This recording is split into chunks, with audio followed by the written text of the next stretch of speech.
Hello dear student, good evening. देखो बच्चों, कल की क्लास में हमने बात की थी एस ब्लॉक और पी ब्लॉक के बारे में, एस ब्लॉक और पी ब्लॉक के एलिमेंट के बारे में। मैंने आपको बताया था कि एस ब्लॉक के एलिमेंट को हम नॉर्मल एलिमेंट या सामान्य तत्व कहते हैं। इन्हें पीरियोडिक टेबल में सबसे पहले ग्रुप फर्स्ट से सेकंड के बीच रखा गया है। ग्रुप फर्स्ट के एलिमेंट को एल्कली मेटल्स तथा ग्रुप सेकंड के एलिमेंट को एल्कली अर्थ मेटल्स कहते हैं तथा एस ब्लॉक के तत्वों का सामान्य इलेक्ट्रॉनिक विन्यास NS122 होता है। उसी प्रकार मैंने आपको बताया था कि पी ब्लॉक के एलिमेंट को टाइपिकल एलिमेंट, प्रारूपिक तत्व या रिप्रेजेंटेटिव एलिमेंट यानी कि निरूपक तत्व कहते हैं तथा आवर्त सारणी में ग्रुप 13 से 18 तक के तत्वों को पी ब्लॉक के एलिमेंट कहा जाता है। और पी ब्लॉक के एलिमेंट का सामान्य इलेक्ट्रॉनिक विन्यास NP126 NS122 होता है। तो आज की वीडियो में हम बात करने वाले हैं डी ब्लॉक और एफ ब्लॉक के एलिमेंट के बारे में। तो सबसे पहले मैं आपको बताऊंगा डी ब्लॉक के एलिमेंट के बारे में। देखिए स्टूडेंट, जैसे कि आपने पीरियोडिक टेबल में देखा, सबसे पहले एस ब्लॉक के एलिमेंट को रखा गया है जो ग्रुप फर्स्ट से सेकंड है। उसी प्रकार इस किनारे पे वर्ग 13 से 18 तक के तत्वों को रखा गया है जिन्हें पी ब्लॉक के एलिमेंट कहते हैं। तो इसी प्रकार स्टूडेंट एस ब्लॉक और पी ब्लॉक के बीच में, यहाँ एस ब्लॉक है, यहाँ पी ब्लॉक है, इसके बीच में डी ब्लॉक के एलिमेंट को रखा गया है जो ग्रुप 3 to 12 के एलिमेंट कहलाते हैं। यानी कि वर्ग 3 से 12 तक के तत्वों को डी ब्लॉक के एलिमेंट कहा जाता है। यानी कि आवर्त सारणी में वर्ग 3 से 12 तक के तत्वों को डी ब्लॉक के नाम से जाना जाता है जो एस ब्लॉक तथा पी ब्लॉक के बीच में रखे गए हैं। आगे देखिए स्टूडेंट, ये ग्रुप 3 to 12 तक के रखे गए हैं तथा इन्हें डी ब्लॉक एलिमेंट कहते हैं।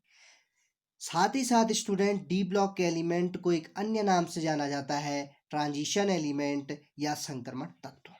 अब सबसे बड़ी बात है कि डी ब्लॉक के एलिमेंट को संक्रमण तत्व या ट्रांजिशन एलिमेंट क्यों कहा जाता है।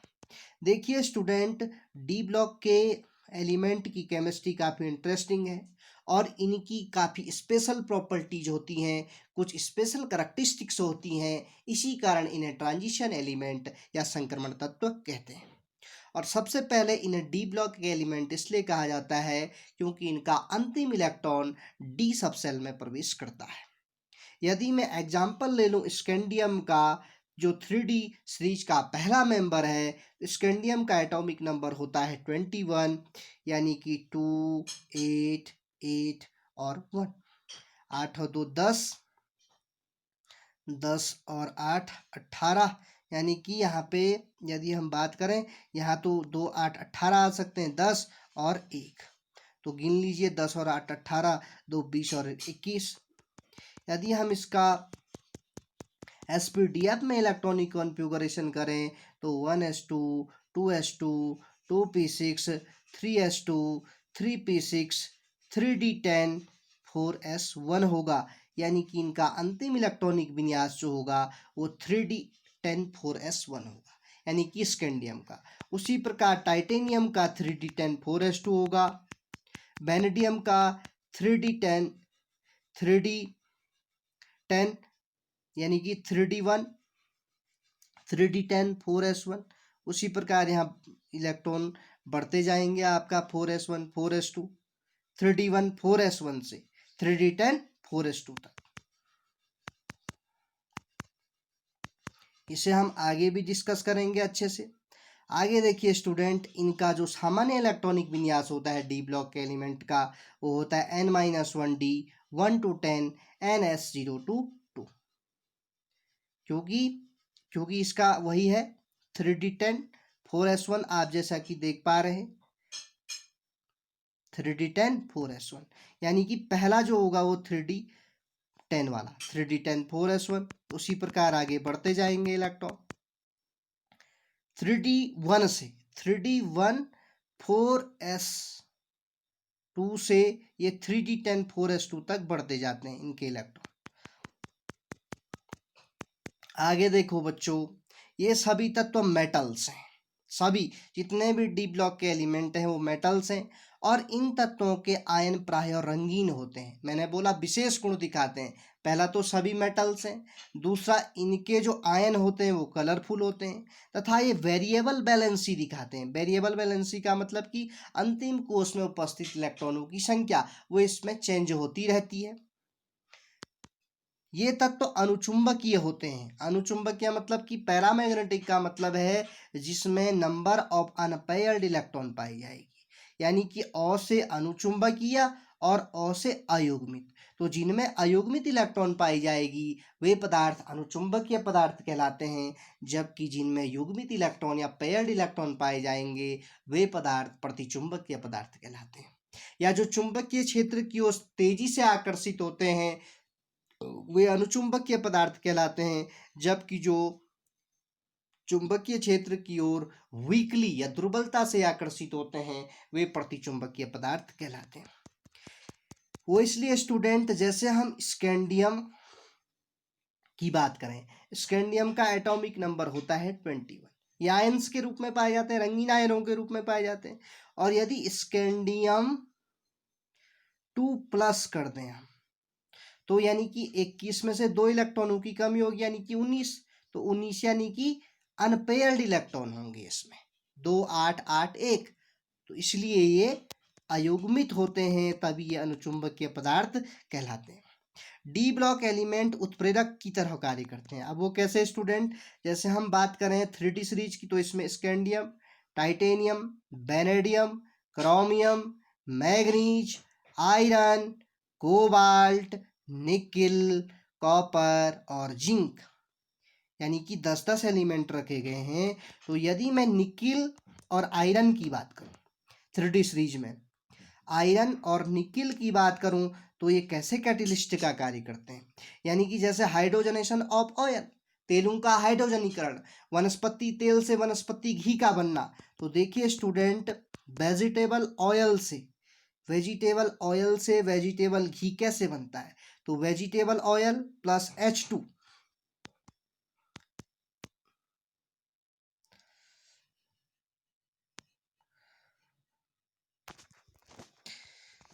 Vegetable oil plus H2 in presence of nickel catalyst, यानी कि रिवर्जिबल रिएक्शन होती है। Nickel catalyst 100 to 200 degree Celsius temperature पर वेजिटेबल घी बन जाता है, यानी कि वनस्पति तेल को जब हाइड्रोजनेशन किया जाता है, हाइड्रोजनेशन के लिए H2 का होना, निकिल कैटलिस्ट का होना और टेम्परेचर 100 to 200 डिग्री सेल्सियस होना जरूरी होता है, तभी वेजिटेबल घी बनता है। वेजिटेबल घी से आप दोबारा वेजिटेबल ऑयल भी बना सकते हैं, क्योंकि ये रिएक्शन रिवर्जिबल होती है, जिसमें रिएक्टेंट टू प्रोडक्ट और प्रोडक्ट टू रिएक्टेंट बनते हैं। उसी प्रकार देखें स्टूडेंट, यदि हम बात करें आयरन की, तो production of ammonia by Haber process, Haber विधि द्वारा अमोनिया का निर्माण। तो N2 plus 3H2 in presence of iron catalyst और मॉलिबेंडनम उत्प्रेरक वर्धक, तो बन जाता है 2NH3। तो आप देख रहे हैं कि ट्रांजिशन जो एलिमेंट हैं वो उत्प्रेरकों का कार्य कर रहे हैं, और उत्प्रेरक यानी कि कैटलिस्ट वे पदार्थ होते हैं जो स्वयं किसी रासायनिक अभिक्रिया में भाग नहीं लेते हैं, लेकिन उस अभिक्रिया की दर को बढ़ा एवं घटा देते हैं। तो ये प्रोसेस कैटेलिसिस की कहलाती है, यानी कि उत्प्रेरण की कहलाती है। आगे देखिए स्टूडेंट, जिंक, कैडमियम और मरकरी के इलेक्ट्रॉनिक विन्यास N-1 D1 to 10 NH2 होते हुए भी ये विभिन्न लक्षणों को या संक्रमण तत्वों के बहुत सारे गुणों को नहीं दिखाती हैं, यानी कि ये अपवाद हैं। डी ब्लॉक एलिमेंट रासायनिक तौर पर अभिक्रियाशील, जो आपने देखा जिसमें सोडियम पोटेशियम है तो अति अभिक्रियाशील होते हैं, तथा के एलिमेंट के तत्वों तथा कम क्रियाशील एलिमेंट आपके ग्रुप 12 और 13 के एलिमेंट, जिसमें ग्रुप 13 यानी कि बोरोन फैमिली और कार्बन फैमिली के तत्वों के बीच एक ब्रिज के रूप में कार्य करते हैं। इसी कारण डी ब्लॉक के एलिमेंट को ट्रांजिशन एलिमेंट कहते हैं। तो आपने देखा स्टूडेंट डी ब्लॉक के अधिकतम एलिमेंट मेटल्स हैं, ये कलरलेस आयन के रूप में पाए जाते हैं, ये पैरामैग्नेटिक होते हैं, ये कैटलिस्ट की भांति व्यवहार करते हैं, साथ ही साथ इनकी वेरिएबल वैलेंसी होती है। इसी कारण डी ब्लॉक एलिमेंट को ट्रांजिशन एलिमेंट या संक्रमण तत्व कहते हैं। ये टेबल देखिए स्टूडेंट, डी ब्लॉक एलिमेंट की आप 3 से 12 तक, जिसमें 3D 4D 5D और 6D सीरीज है। Scandium, titanium, vanadium, chromium, manganese, iron, cobalt, nickel, copper, zinc.